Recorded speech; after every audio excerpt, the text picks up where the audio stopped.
Ny tenin'Andriamanitra hozarainantsika mianakavy eto androany. Voalohany dia nalaina tao amin'ny boky Isaia mpaminany. Ny toko 2:20 ny andiny 7 ka hatramin'ny 7. Vahoaka ny jaly voasesy tany no namirana mpaminany ilaza fa avy ny tompo mpamonjy hitondra ny fiadana.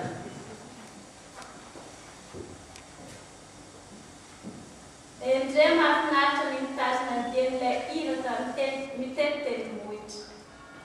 Fa avy izy ilaza fiadana, hitory ny famonjena, hitondra ny vaovao mahafaly, hitory ny famonjena.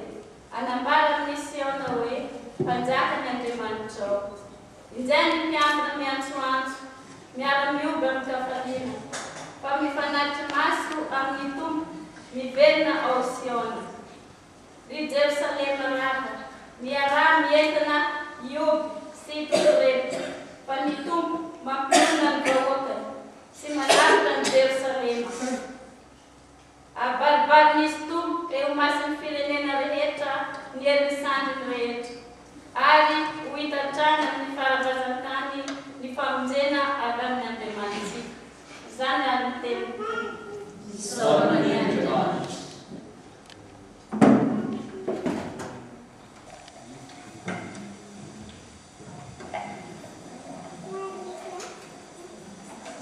Hitatrany amin'ny fahavazan-tany ny famonjena avy amin'ny Andriamanitsika. Riraio, izahay koa ne mba ho anisan'ny mpitoro ny vaovao mahafaly nambaran'i Jesoa ho ren'ny olombelona rehetra. Ho setry izany tenin'Andriamanitra izany dia ataontsika ny Salamo 7:20. Ny tany tontolo no faly sy ravo mandray anao.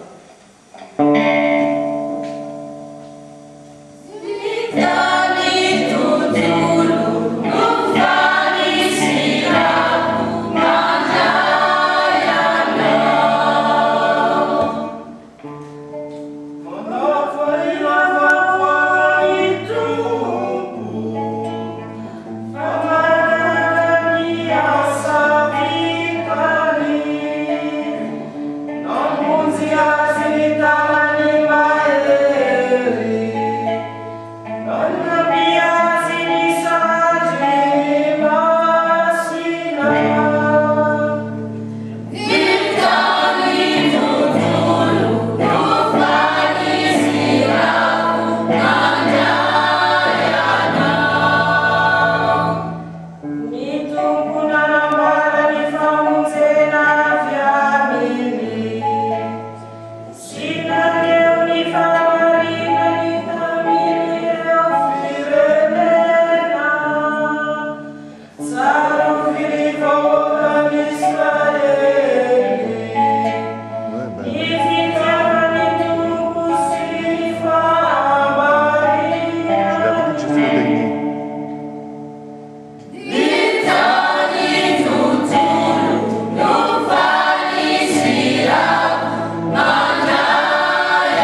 Ny vaky-teny faharoa ho zaraina antsika mianakavy androany dia nalaina tao amin'ny taratasy ho an'ny kristianina hebrio. Ny toko voalohany, ny andininy voalohany ka hatramin'ny fahaenina.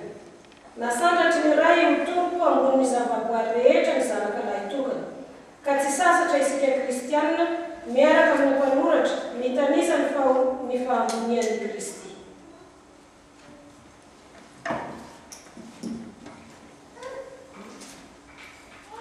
Fotoana maro samihafa sy fomba maro samihafa tamin'ny andro taloha no resahan'Andriamanitra tamin'ny Lazara.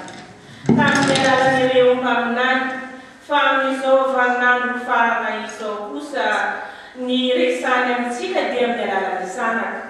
Ilay napetra ny mampandova ny zavatra rehetra, fa tamin'ny alalany no nanaovany an'izao zavatra rehetra izao. Izy no famirapiraka ny voninany sy endriky ny tenany, mitondra ny zavatra rehetra amin'ny herin'ny teniny, ary nanao ny fanadiovana manala ny eloka rehetra. Dia mipetraka eo ankavanany fiandrianany any ambony indrindra, ary natao tsara lavitra noho ny anjely, fa hafa mihitsy noho ny azy ireo ny anarana n'olofany. Fa mahoviana moa no nisy anjely nilazan'Andriamanitra hoe zanako ianao, izaho no teraka anao androany, sy ny hoe izaho ho ray ary izy ho zanako. Ary efa ampidiriny amin'ny fonenany indray ny lahy matoa dia hoy ny teniny, oka iankoka izoka azy avokoa ny anjelin'Andriamanitra. Izany aby ny teniny tompo. Nous nous levons pour chanter l'Alléluia et acclamer l'Évangile.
ka tsy manateraky ny raha na sitrapon'ny nofo na sitrapon'ny olona ireo fa nateraka avy amin'Andriamanitra. Ary satria dia tonga nofo ka no natatemy isika. Ary mipanjana voninahitra izahay. Dia voninahitra tahaka izay zakay ny zanaka ray taona avy amin'ny ray. Sady feno fahasoavana sy fahamarinana izy. Izany ary teneny Tompo. Tenany eo anao i Kristy.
Réfléchissons un instant à ces divers aspects de la fête. Tout est scintillant de lumière. L'évangile de ce jour nous rappelle que le Christ est la vraie lumière qui éclaire tout homme venant en ce monde. Oui, la lumière est venue dans les ténèbres et les ténèbres ne l'ont pas accueilli. Il en a ainsi il y a 2000 ans et il en est de même aujourd'hui dans ce monde marqué par la négation de Dieu. Il n'est pas dans le courant actuel d'oser s'afficher chrétien.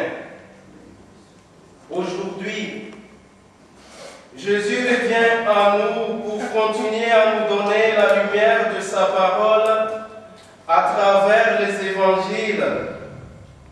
Mais prenons-nous du temps pour accueillir cette vraie lumière dans nos cœurs, dans nos familles et là où le Seigneur nous envoie. Jésus dit: je suis la lumière du monde, qui me suit aura la lumière de la vie. Quelles sont les valeurs que le monde nous propose? Regardons autour de nous. De quoi la télévision, l'Internet nous parle-t-il surtout? quelquefois des fausses valeurs qui vont souvent à l'encontre de l'Évangile, l'argent, l'honneur.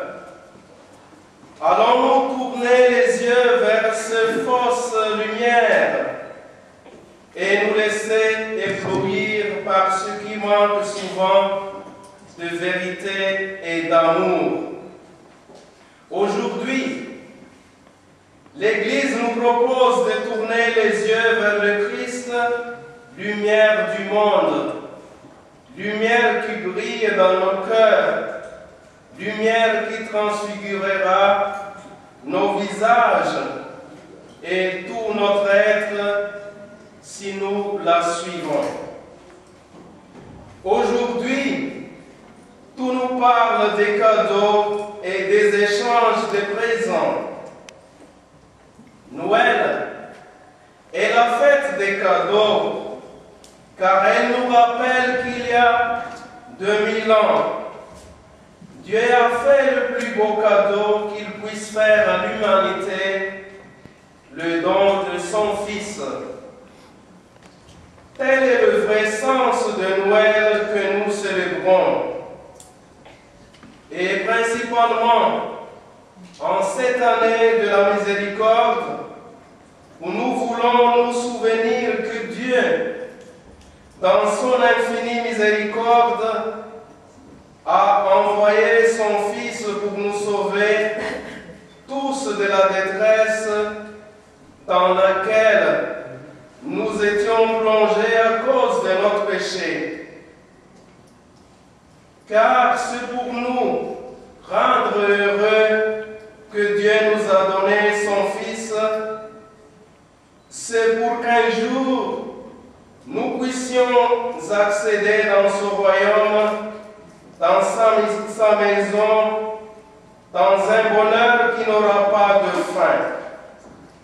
Nous ne pourrons jamais assez rendre grâce à notre Père du ciel pour ce merveilleux cadeau qu'il a fait à notre monde si ingrat et si peu tourné vers lui.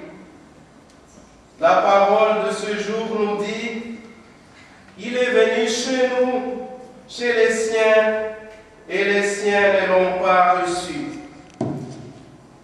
Que pouvons-nous faire en reconnaissance d'un tel cadeau?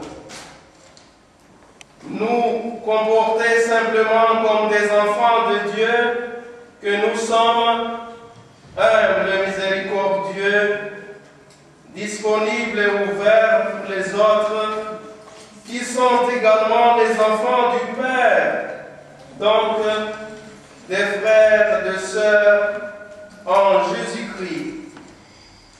Jésus s'est fait petit enfant, et ce sont les bergers qui le premier sont venus l'adorer.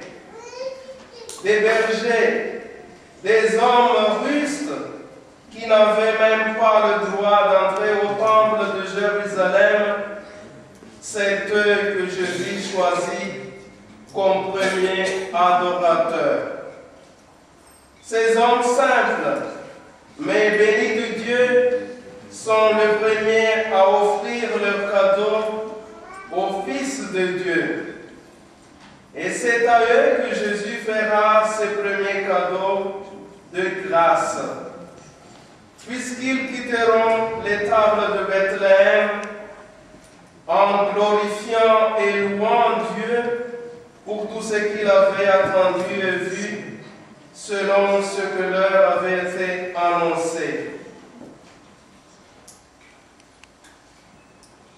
En cette année de la miséricorde, prenons conscience de l'importance des pauvres que Dieu chérit tout particulièrement, et offrons-leur nous aussi des cadeaux en livrant notre vie pour eux à l'exemple de Jésus.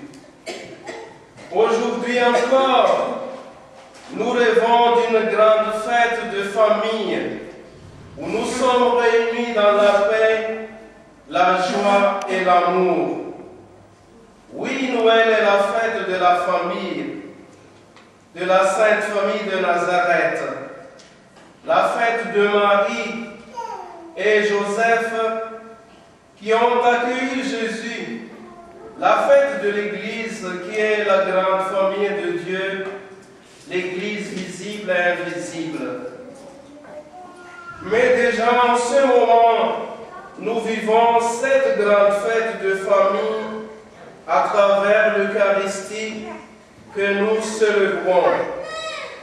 Oui, l'Eucharistie est ce merveilleux repas où Dieu nous donne chaque fois son Fils pour être notre nourriture et notre force sur nos routes quotidiennes. L'Eucharistie est la source et le sommet de notre vie chrétienne.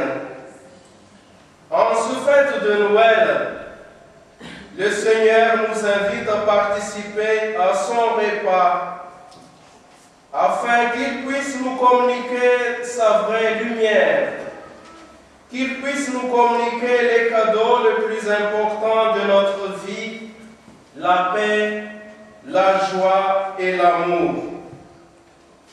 Pour ainsi nous préparer à la grande fête de famille que nous connaîtrons un jour au ciel. Déjà, au fond, quand j'ai dit fête Noël, il faut que je na diamant, je Jésus Christ, Janani, là, il tombe au la tata sika, fatine faucan. Jésus Maritena, Manam Tassikulumbe, no Tunga Janaka diamant, Chawan. Kaishikaku, Manu Chantela Tika, Amnirala, Nifanurate, Tassia, Wanana, Tiamikadona, Fanmesanayani, Fantena Ftiavana, Jale Benjinja, our Tsichao. Demrari Fet Noel Sabata, or Tsichareja.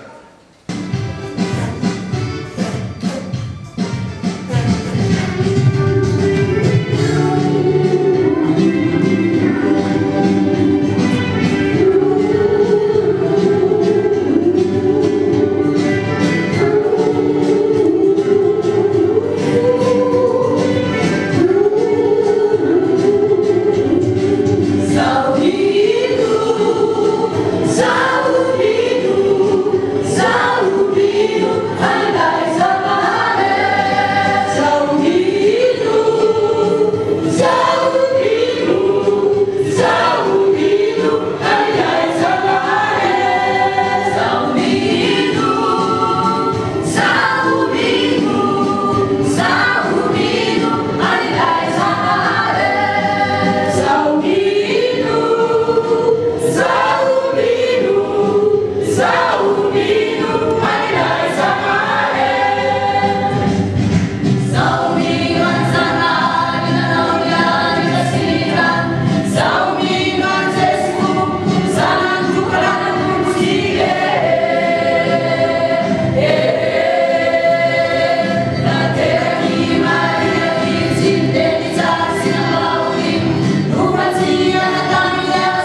hafaliana amin'izao ely izao dia manemika ny fototsika kristianina. Koa asoloty ny vavaka ataontsika ihany sy ny fahasoavana ho an'ny olombelona rehetra erin'izao tontolo izao. Isika hivavaka ho an'ny Eglise ka anakavian'Andriamanitra, mampeno fiadanana eran-tany amin'ny anarana kristiana izy mivavaha izy.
Vive mi una bella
Yei tu mi ufu eni kunaita simara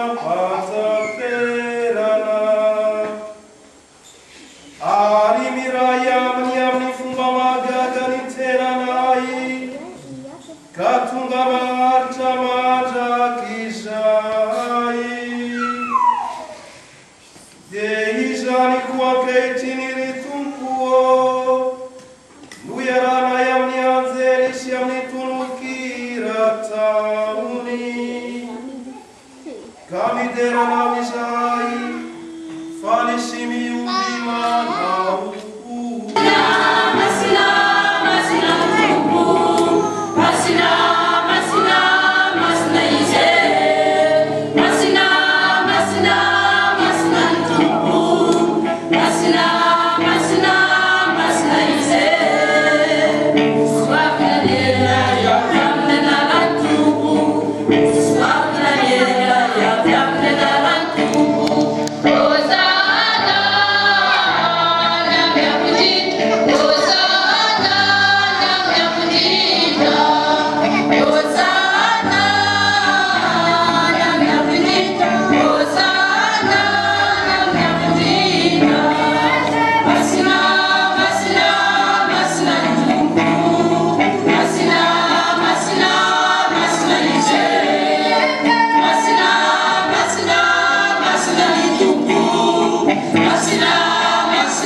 Tamin'izy efa totra izany ka nanaiky ny sitrapo dia nandray ny mofo ary ny saotra nizarazara sy namiazy ny mpianany ihinana hoe samia mandray sy mihinana amin'ity anareo fa vatako ity atolotra ho anareo.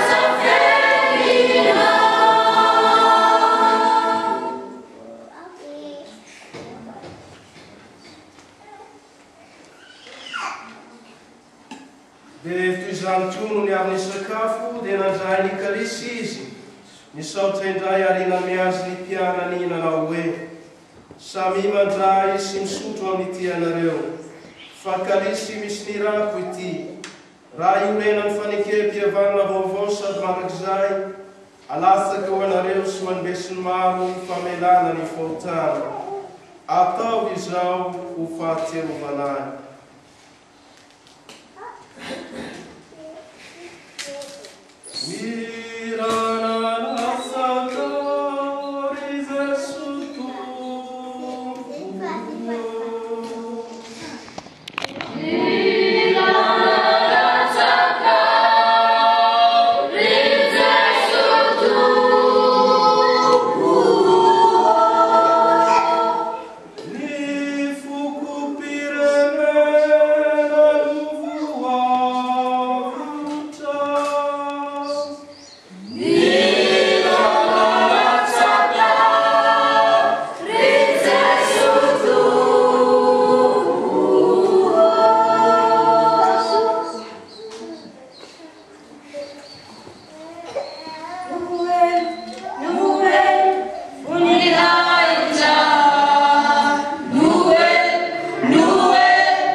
Ary mitalao tanandro zay mba tambatry ny faray masina miray fa miomana anjara amin'ny vatana sy ny rany Kristy.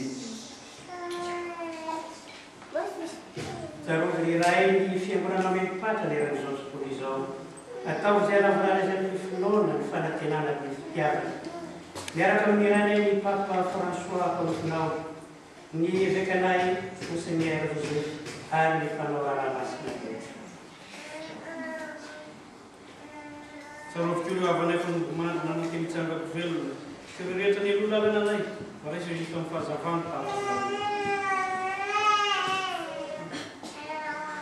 Mba amin'izao fo zay rehetra mendrika eo amin'anjara amin'ny fiainana mandrakizay.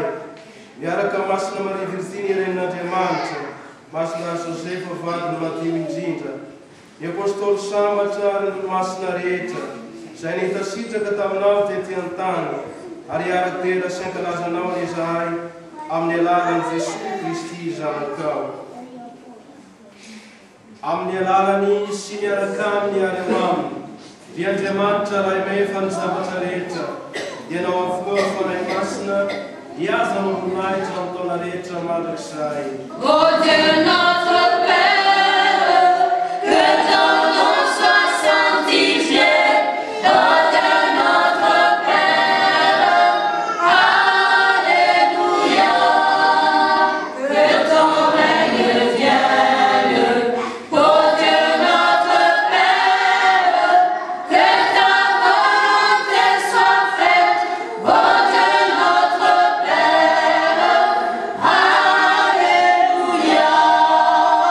Donne-nous aujourd'hui, ô Dieu notre Père, notre pain de ce jour, ô Dieu notre Père, Alléluia. Pardonne-nous nos offenses, ô Dieu notre Père, apprends-nous à pardonner, ô Dieu notre Père, Alléluia. Ne nous laisse pas tenter, ô Dieu notre Père, mais délivre-nous du mal, ô Dieu notre Père, Alléluia.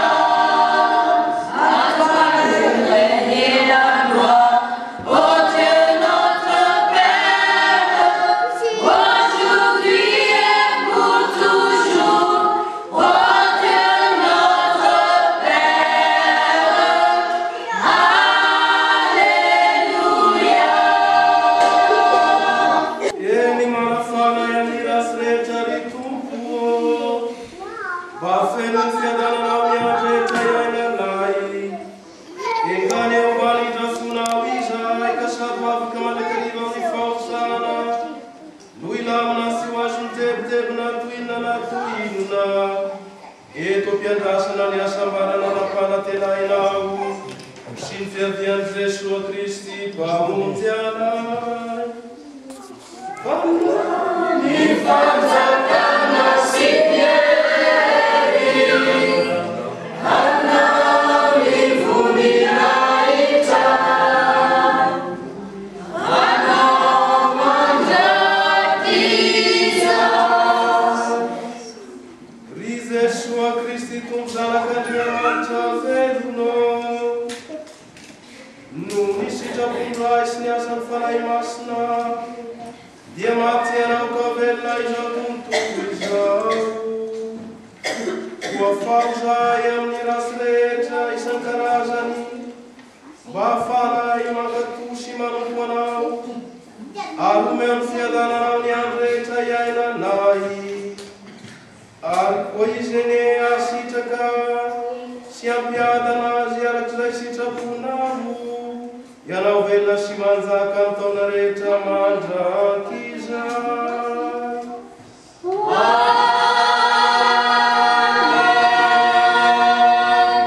Omba sika mianakavy manakariva ny eny fiadana ny Tompo.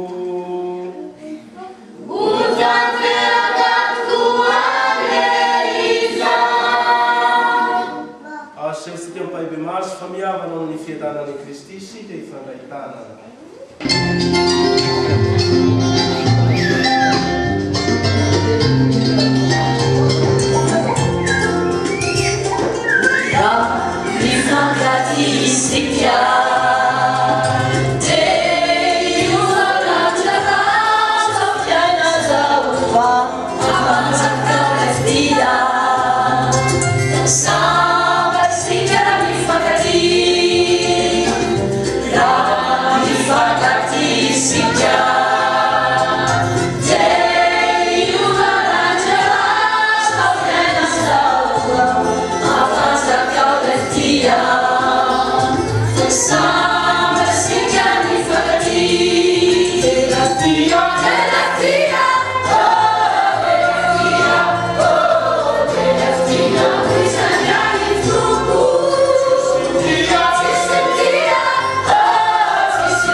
Oh, yeah.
tena sambatra isika mianakavy antsoin'Andriamanitra ray amin'ity fanasany Jesosy Kristy izany ity. La izanak'Andriamanitra tonga nofo, tonga mofinaina mamenona antsika.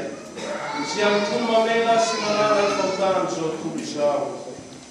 Tsy maintsy kamirava famanona tena andreo sitrana fanay.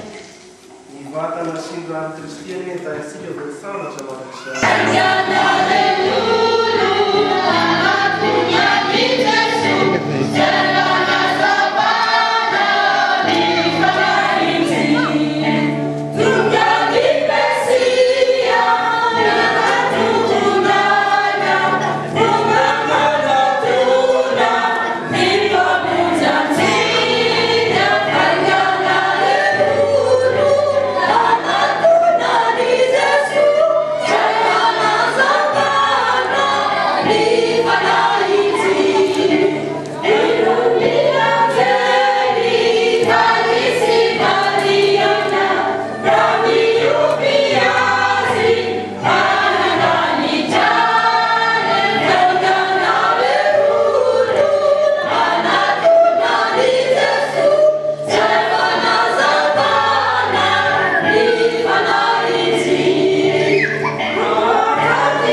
évidemment lieu le dimanche 3 janvier, voilà, le dimanche 3 janvier prochain.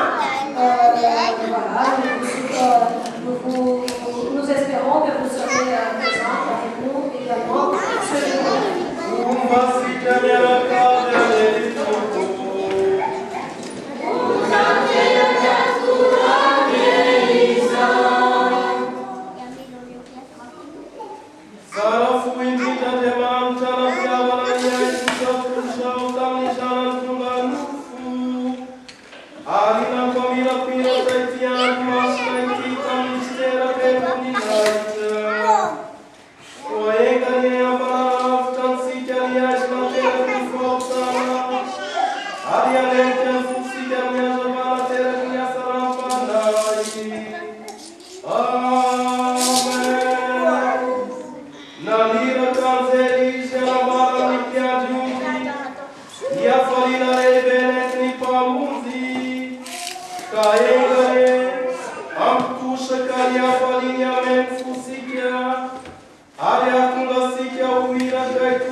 Christi.